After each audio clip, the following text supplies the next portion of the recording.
Estamos iniciando mais uma videoaula, espero que todos se encontrem bem. Então vamos lá para o nosso assunto? Começando mais uma aula de ciências com a professora Ariana. O assunto de hoje é explosão de vida. Livro do sexto ano, caderno 2, capítulo 4, páginas de 39 a 53. Os tópicos são: primeiro tópico, classificação dos seres vivos, os reinos. Segundo tópico, subdivisões de reino e o nome das espécies. Classificação dos seres vivos. O conceito de biodiversidade é uma referência ao conjunto de espécies diferentes que povoam o nosso planeta. A biodiversidade não para de crescer, visto que cerca de 13 mil novas espécies são descobertas e descritas a cada ano, principalmente nas florestas tropicais, onde a diversidade é maior. Sabe-se que ainda existem muitas formas de seres vivos a serem encontradas, identificadas, catalogadas em registros biológicos. Desde a antiguidade, pensadores filósofos tentam classificar e organizar em grupos os seres vivos conhecidos de acordo com suas semelhanças e diferenças. Aristóteles, filósofo grego que viveu no século IV a.C., usou vários critérios para agrupar os animais, entre eles as semelhanças na organização corporal. Estabelecer critérios adequados para essa classificação com base na reunião do maior número possível de informações sobre os organismos é o grande desafio que os cientistas enfrentam. O avanço do conhecimento científico ao longo do século XX, com o desenvolvimento de áreas do conhecimento como evolução, embriologia e principalmente genética molecular, permitiu que critérios mais precisos fossem adotados e, como consequência, uma classificação mais adequada pudesse ser elaborada. Esse avanço do conhecimento, no entanto, não para, e por essa razão devemos considerar a classificação dos seres vivos uma tarefa que dificilmente algum dia será dada como encerrada. Pois a ciência está sempre evoluindo com o surgimento de novas tecnologias. A cada organismo descoberto pode-se confirmar, completar ou simplesmente alterar uma classificação já estabelecida, assim como diversas classificações biológicas já sofreram várias alterações ao longo da história. Em 1969, o ecologista estadunidense Robert Whittaker propôs uma nova classificação, pela qual os seres vivos foram distribuídos em 5 grandes reinos: o reino Monera, o reino Protista, o reino Fungi, o reino Plantae e Animalia. Também o estadunidense Carl Woese, um dos primeiros a usar a estrutura das moléculas dos seres vivos, principalmente DNA e RNA, para estabelecer relações de parentesco evolutivo entre eles, elaborou em 1977 o sistema de classificação mais aceito atualmente. Seus dados mostraram que os eucariontes são muito próximos entre si, mas que os procariontes foram 2 grupos distintos. Ele estabeleceu uma categoria taxonômica superior aos reinos, chamado domínio, e considerou que todos os eucariontes deveriam ser reunidos em um único domínio, que chamou eucária. Nos procariontes, as diferenças são tantas em relação ao eucária que 2 domínios foram estabelecidos, Archaea e bactéria, cujas características conhecemos no próximo capítulo. Os reinos. Em conformidade com propostas de Woese, admitimos a existência de 6 reinos: o reino Bactéria, reino Archaea, reino Protista, reino Fungi, reino Plantae e reino Animalia. Reino Bactéria.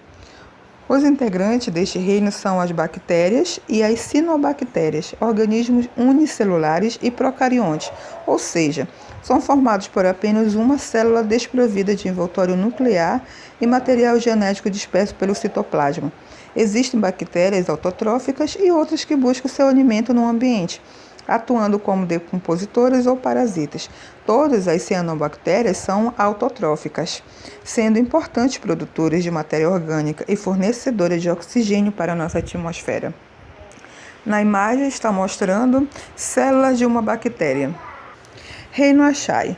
O termo significa artigo e foi usado para reunir procariontes que habitam em ambientes extremos, por isso também denominados extremófilos, inabitáveis para outros tipos de seres vivos, com temperaturas altíssimas e ricas em metano ou enxofre. Seus representantes são unicelulares, autotróficos e heterotróficos. Estão mais próximos em termos evolutivos dos organismos eucariontes do que das bactérias, das quais se diferenciou pela decomposição química da parede celular. Na imagem, vocês estão vendo organismos encontrados em fontes termais com elevadíssima temperatura. Reino protista. Seus representantes são os eucariontes, dotados de células com núcleo claramente definido, demilitado pela carioteca. Os protozoários são todos unicelulares e heterotróficos, e as algas todas autotróficas. Podem ser unicelulares ou pluricelulares. Na imagem à esquerda, nós temos o paramés, um dos protozoários, e à direita, algas marinhas pluricelulares. Reino fungi. Os fungos podem ser unicelulares, como as leveduras, ou pluricelulares, como os cogumelos e bolores. Todos são eucariontes e heterotróficos, decompondo matéria orgânica, ou vivendo às custas de outros organismos, como, por exemplo, os parasitas. À sua esquerda na imagem temos ilustrações de células de leveduras, organismos unicelulares usados na fabricação de pão, de bebidas alcoólicas, e à direita nós temos cogumelo, organismos decompositores pluricelulares. Reino plantae. As plantas são os vegetais terrestres e aquáticos, todos pluricelulares, eucariontes e autotróficos. Os únicos vegetais que não realizam fotossíntese são algumas espécies de plantas parasitas, que se alimentam da seiva produzida por outras plantas, como, por exemplo, quem não realiza a fotossíntese, nós temos o cipó-chumbo. Bom, então, na imagem à esquerda nós temos a Vitória regia, planta aquática típica da região amazônica, com flores e cores variadas. E à direita nós temos flamboyant, árvore originária da ilha de Madagascar, muito utilizada em ornamentação de parques. Reino animalia. Os animais são pluricelulares, eucariontes e heterotróficos, compondo um grupo extremamente diversificado. Bom, à esquerda nós temos a abelha, um inseto, e à direita a harpa, uma ave. Embora apresentem diferenças notáveis, todos os animais têm algumas características em comum. Subdivisões do reino.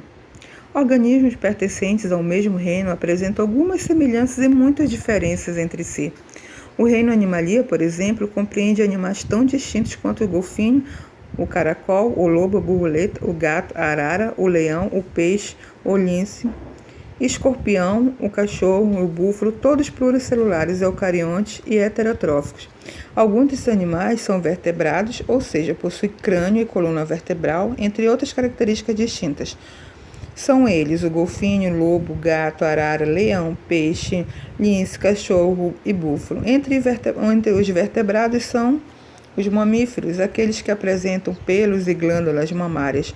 Golfinho, o lobo, gato, leão, o lince, o cachorro, o búfalo. Entre os vertebrados nós temos também os mamíferos, aqueles que apresentam pelos e glândulas mamárias. Golfinho, lobo, gato, leão, lince, cachorro e búfalo. Desses mamíferos, lobo, gato, leão, lince e cachorro são carnívoros, dotados de dentes caninos, adaptados para caçar e rasgar presas. Mesmo sendo vertebrados, mamíferos e carnívoros, gato, leão, lince diferenciam-se de cachorros e lobos por apresentar garras longas e afiadas, entre outras características. Por isso, eles são considerados felídeos. Gato e lince são felídeos mais parecidos entre si que com o leão. No entanto, mesmo entre eles existem diferenças importantes. Em seus trabalhos, Linneu propôs que os seres vivos fossem reunidos em grupos de tamanhos variados e, de acordo com suas semelhanças e diferenças, estabeleceu então o sistema de categorias taxonômicas, que são grupos progressivamente menores, incluindo uns dentro dos outros, da mais abrangente para o mais restrita. Assemelhando a forma de funil, são elas o reino filo, classe, ordem, família, gênero e espécie. A espécie, categoria taxonômica mais restrita e a única realmente verificável na natureza, as demais são criações dos cientistas que estudam a classificação. Então, as espécies reúnem seres vivos com altíssimo grau de semelhança, indivíduos que fazem parte da mesma espécie, além de se parecerem fisicamente, são capazes de se reproduzir e ainda gerar descendentes férteis, ou seja, assim como seus genitores, também capazes de se reproduzir. O nome das espécies. Linneu também propôs as primeiras regras para nomear os indivíduos pertencentes à mesma espécie, com a intenção de favorecer a comunicação entre cientistas de diferentes partes do mundo, Com o tempo, algumas delas se modificaram e hoje as principais são, vamos lá, os nomes científicos devem ser escritos em latim, por ser uma língua ancestral, não é falada atualmente por nenhum povo, não está sujeita a alterações, ok? A nomenclatura é binominal, ou seja, compreende dois nomes. O primeiro refere sempre ao gênero e o segundo é o que identifica a espécie, mas não deve ser usado sozinho. O nome do gênero deve ser escrito com inicial maiúscula e o que identifica a espécie, com inicial minúscula. Ambos devem ser destacados do texto, geralmente em itálico, mas pode ser também negrito ou sublinhado. E para fixarmos os assuntos, fazer a atividade da página 45 e 46, página 49 e 50, página 52 e 53. Bom, então é isso. Espero que todos tenham compreendido o assunto e não esqueçam de fazer a atividade para fixarmos o assunto, ok? Até a próxima aula!